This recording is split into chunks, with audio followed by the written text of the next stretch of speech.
Recevez nos chaleureuses salutations, chers téléspectateurs, et bienvenue dans votre flash dédié aux communautés issues de la diaspora à travers le monde.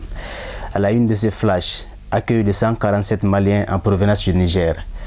Un vol charter en provenance du Niger a atterri le mardi 4 février 2025 à l'aéroport international Modibo Keïta de Bamako, avec à son bord 147 Maliens, dont 4 femmes et 5 enfants mineurs, dans le cadre d'un programme de retour volontaire.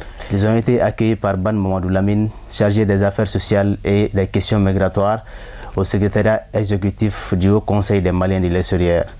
De ce fait, le ministre des Maliens établi à l'extérieur de l'intégration africaine a réaffirmé son engagement pour le renforcement de la protection de la diaspora malienne.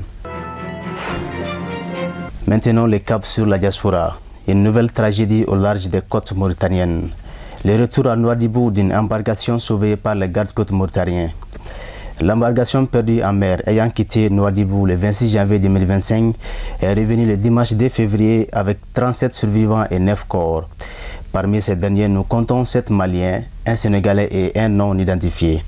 Les rescapés, notamment ceux en très mauvaise santé, sont dans les mains des services de sécurité pour les enquêtes de routine. Paix à l'âme des disparus et prompt rétablissement aux malades. À présent, faisons un tour en Italie. L'Italie et le Sénégal s'inscrivent dans la valorisation de la diaspora avec la place et prix.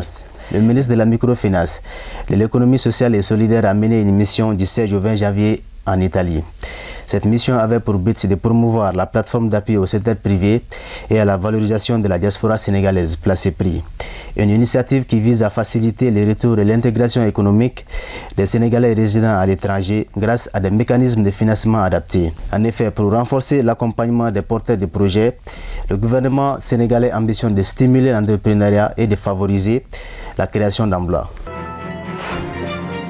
Nous concluons ce flash avec une note d'actualité sur la culture. Le féminisme africain en diaspora se distingue aux Flammes de Marrakech.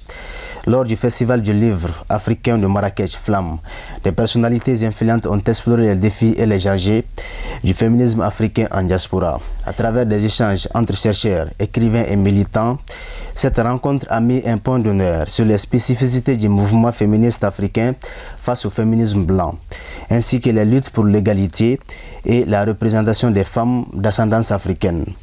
Considérée comme étant un événement culturel majeur, cette troisième édition du Flamme a renforcé la visibilité des littératures et des arts africains, contribuant ainsi au rayonnement du patrimoine culturel du continent. Ainsi prend fin ce flash d'informations. Merci de votre aimable attention et à bientôt pour d'autres informations sur Diasporation Web TV, les yeux de la diaspora.